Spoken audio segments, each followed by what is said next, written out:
Je n'aurais jamais pensé me retrouver à pleurer sur le sol de la cuisine pour quelque chose qui m'avait autrefois apporté la plus pure joie. La vie a une étrange façon de transformer les moments les plus doux en souvenirs les plus déchirants.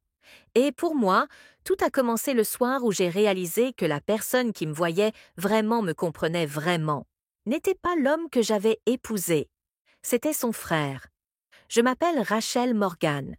Il y a 3 ans, mon mari Daniel est parti en voyage d'affaires à l'étranger et n'est jamais revenu.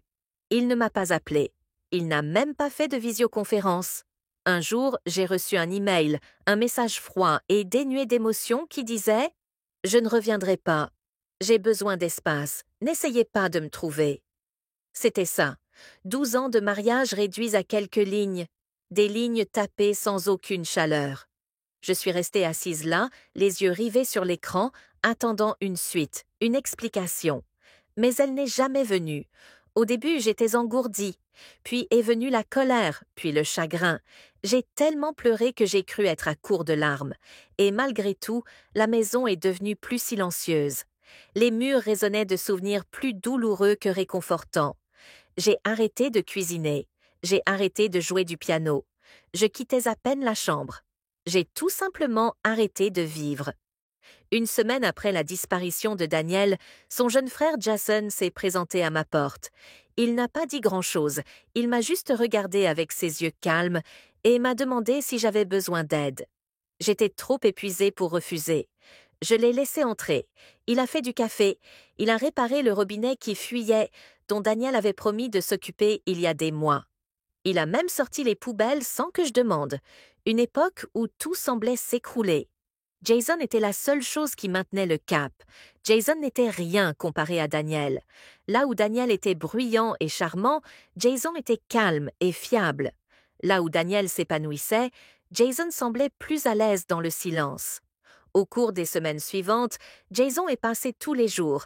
Il apportait des courses, réparait ce qui était cassé et parfois s'asseyait simplement avec moi dans le salon pendant que je pleurais ou que je regardais dans le vide. Il ne me jugeait jamais, il ne me mettait jamais la pression. Il était simplement là. Un soir, après une journée particulièrement difficile, je me suis assise sur le porche, en peignoir, sirotant un verre de vin. Les étoiles brillaient et l'air était frais. Jason m'a rejoint sans un mot. Nous sommes restés assis là un moment en silence avant que je ne prenne enfin la parole. Pourquoi fais-tu tout ça?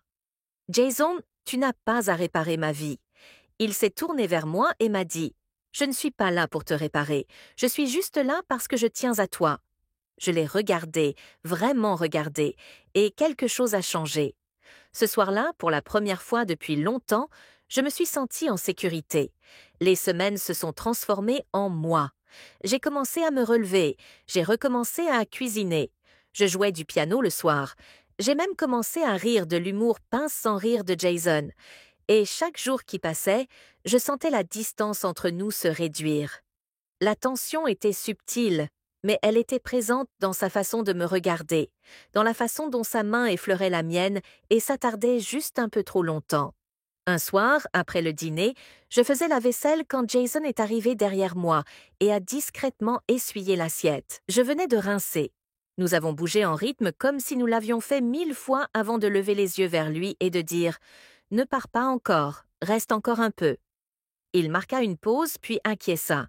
« D'accord. » Nous étions assis dans le salon, un film passait en fond sonore, qu'aucun de nous ne regardait. Ma tête reposait sur son épaule. Quand le générique a défilé, j'ai murmuré « Ne t'arrête pas, Jason, j'ai besoin de toi. » Sa réponse fut simple mais puissante. « Je ne partirai pas. » À partir de cette nuit-là, les choses ont changé. Nous n'en avons pas parlé directement, mais nous savions tous les deux que nous partagions des regards furtifs, des caresses persistantes et des moments de vulnérabilité qu'aucun de nous n'avait jamais montrés auparavant. Jason n'a jamais insisté. Il attendait toujours que je prenne les choses en main. Des mois plus tard, en fouillant dans le grenier, j'ai trouvé une boîte contenant les affaires de Daniel. À l'intérieur se trouvait une lettre qui m'était adressée. Mes mains tremblaient lorsque je l'ai dépliée. Les mots qu'elle contenait m'ont profondément secouée. Daniel avait écrit qu'il était parti parce qu'il croyait que j'avais cessé de l'aimer. Il avait mentionné le nom de Jason. Il avait écrit qu'il avait vu la façon dont Jason me regardait, même pendant notre mariage, et qu'il ne pouvait pas vivre avec l'idée que je puisse aimer quelqu'un d'autre plus que lui. Je suis restée assise avec cette lettre pendant des heures. Au début, la culpabilité s'est insinuée. Si j'avais aimé Jason depuis le début, étais-je aveugle ou mon cœur avait-il simplement trouvé son chemin vers quelqu'un qui avait été là, quand tout le reste s'est effondré ce soir-là, j'ai confronté Jason. Je lui ai tendu la lettre et je lui ai demandé « Depuis combien de temps te sens-tu comme ça ?» Il n'a pas bronché. Il m'a regardé dans les yeux et m'a dit « Depuis le jour où tu t'es marié, mais je l'ai enterré parce que je respectais ton mariage. Je n'ai jamais voulu que tu la prennes comme ça. Mais quand Daniel est parti et que j'ai vu à quel point tu étais brisé, je n'ai pas pu rester loin. Je ne suis pas venue pour le remplacer. Je suis venue parce que je ne supportais pas de te voir seule. » J'ai hoché la tête lentement. Je t'ai supplié de ne pas t'arrêter, mais tu ne l'as pas fait. Nous sommes restés silencieux un instant avant que je ne m'approche de lui et que je ne l'entoure de mes bras. Il m'a tenue dans ses bras comme si j'étais quelque chose de précieux, quelque chose qui valait la peine d'attendre. 3 ans se sont écoulés depuis cette nuit-là. Jason n'a jamais cessé d'être là. Il n'a jamais cessé de se soucier de moi. Il n'a jamais cessé de m'aimer de la manière calme et inébranlable que lui seul pouvait avoir. Nous avons construit quelque chose de nouveau ensemble, non pas sur les ruines de mon passé, mais sur l'espoir de quelque chose de mieux. Parfois, l'amour ne vient pas comme on l'attend. Il n'arrive pas toujours avec des feux d'artifice ou de grandes déclarations. Parfois, il vient doucement. Il attend patiemment que nous soyons prêts, jusqu'à ce que nous murmurions à travers nos larmes brisées. Ne t'arrête pas. Et si on a de la chance, il ne s'arrête jamais. Merci beaucoup d'avoir regardé. Si vous avez aimé cette vidéo, n'oubliez pas de mettre un pouce bleu et de cliquer sur ce bouton d'abonnement. Vous permet de ne rien manquer de la suite. Et n'hésitez pas à laisser un commentaire pour me dire ce que vous en avez pensé. Votre soutien est précieux. À bientôt pour la prochaine. Merci d'avoir regardé.